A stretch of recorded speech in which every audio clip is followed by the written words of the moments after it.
Yo, what is going on, everybody? It's Juan Solo here with ASQD Gaming, and welcome back to the channel. Thank you so much for tuning in today, guys. In today's video, we're going to be talking some more Ghost Recon Wildlands, and basically, I'm getting hyped up. You guys should be too. The beta comes out on Thursday. You can preload it actually today. You can preload the beta today, so if you guys jump on, download the beta early. That way it's completely done, ready to go. So that way on Thursday, I believe it'll be 6 a.m. Eastern Standard Time in the United States that the beta will go live if they do the exact same thing as the closed beta. So you guys will be able to start playing it at roughly that time. But in this video, guys, we are going to be talking about the different base difficulties that you're going to probably be facing in the open beta, along with the entirety of the full game release. So on Twitter, on YouTube, basically every social media area that was talking about the closed beta of Ghost Recon Wildlands all had one thing in common, and that was basically the region that you got to play in at the closed beta, Itaqua, was too easy. There was not a whole lot of difficulty to it, and the footage you guys are actually watching here is a base outside of the map. This was one of the bases that you could get to by glitching out of the map and being able to basically explore parts of the game that technically you weren't supposed to be able to explore, but they did have enemies. Everything was working properly as long as you stayed close to the actual beta border. And this is a base that was just outside of the border of the northwest corner of the actual beta playable area. And this base was one of the first bases that I actually encountered that actually had a lot of defense.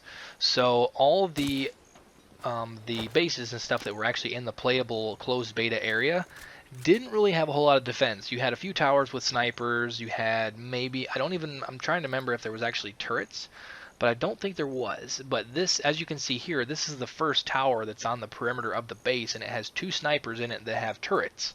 So, and then one of the other things down there, as you guys can see that I marked, was the first thing that I marked was a drone jammer. And the drone jammer basically makes it so anywhere in the basically in this entire area around this base, and it actually covers quite a wide area outside of the actual base itself, you can't use your drone. It basically, the screen gets all fuzzy and your drone basically shuts off because of the drone jammer. And then the other thing that you noticed that was in there, obviously you could turn off the power, which is a guard distraction. It helps distract the guards sometimes, especially if it's nighttime out. They'll try to go inspect exactly what happened. But and then this base also has a mortar pit. If you guys, I believe I marked it. It's just down there right in front of me to the right, that little dot. That's actually the guy that's mounting the mortar. So basically, if you alert this base and you're outside of the actual base, right there, as you get there, it is, there's the mortar. If you guys are outside of the base and the base gets alerted to your presence, they will start raining mortars down on you until you get close enough that it would kind of defeat the purpose of doing it, because then they would basically be shooting them inside of their own base. And this, it's going to get harder than that. Like I said, I covered this in a different video. There was another base that I got outside of the map and got to, where there was actually surface-to-air missile launchers, there was multiple alarm systems, there was a drone jammer, there was actually an LAV assault vehicle that if you alert the base, they go and get in that and they totally annihilate you.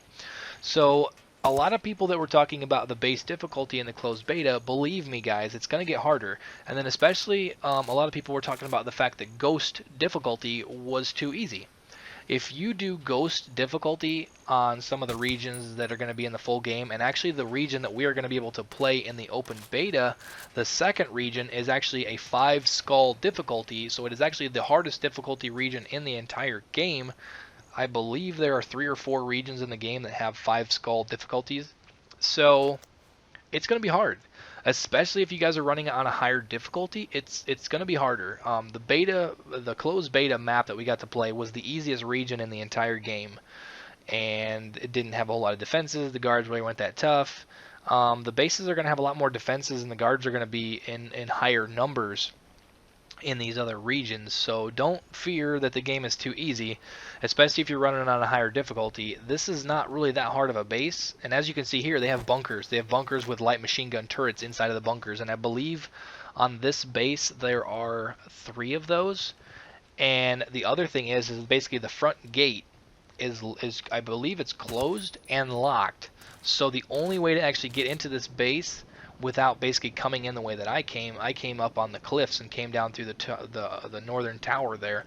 Otherwise, the only way to get into the base is I believe there's a couple sections where you can actually hop the fence, but if you want to do a full frontal assault, it needs to be in the early morning or even at nighttime when they can't really see into a vehicle, and you have to do actually an enemy vehicle. So you would have to go actually kill someone, steal their enemy vehicle, and then drive up to the gate, and because they recognize the vehicle, they'll let you into the base. Other than that, you have to figure out a way to sneak in other ways, because there's no way to actually get into the base any other way. So overall, the bases are going to get harder. The actual game itself, full game, open beta, both of those, they're going to be harder. We're going to get to experience a lot more difficulty in the open beta than we did in the closed beta, because the second region is going to be very diverse, very different than the original that we got to play in the closed beta, because it's a completely different ecosystem as well. In the closed beta, we got to play in Itaqua, which is kind of a forest region. You know, it's got a lot of cover. There's a lot of like a little bit of mountains and stuff like that. But for the most part, there is a lot of cover that you can hide in and around. In the second region, which is like I believe I'm probably pronouncing it wrong, but on the map it's called like Montuyok. This region is an arid mountainous region that has little to no cover at all. So it's going to be very interesting to see how it works with the cover, and how long the sight lines are, if enemies are going to, especially enemy snipers, are going to be able to spot you from a long ways away. But I'm going to quit rambling, guys. That's pretty much all for the video. I just wanted to let you guys in on the fact that the bases in this game are going to get much more difficult than what we got to see in the closed beta, if you were lucky enough to play the closed beta. But have no fear. It is going to be more difficult. It is going to be less of a breeze when we get to the actual open beta and the full game. So if you guys enjoyed this video, make sure to drop a like on it, guys. It's much appreciated. I would, and it's really easy. Only takes a second. It would be awesome. Also, if you guys are new around here, make sure to subscribe for more Ghost Recon Wildlands content. I am going to be trying to cover the open beta as much as I can.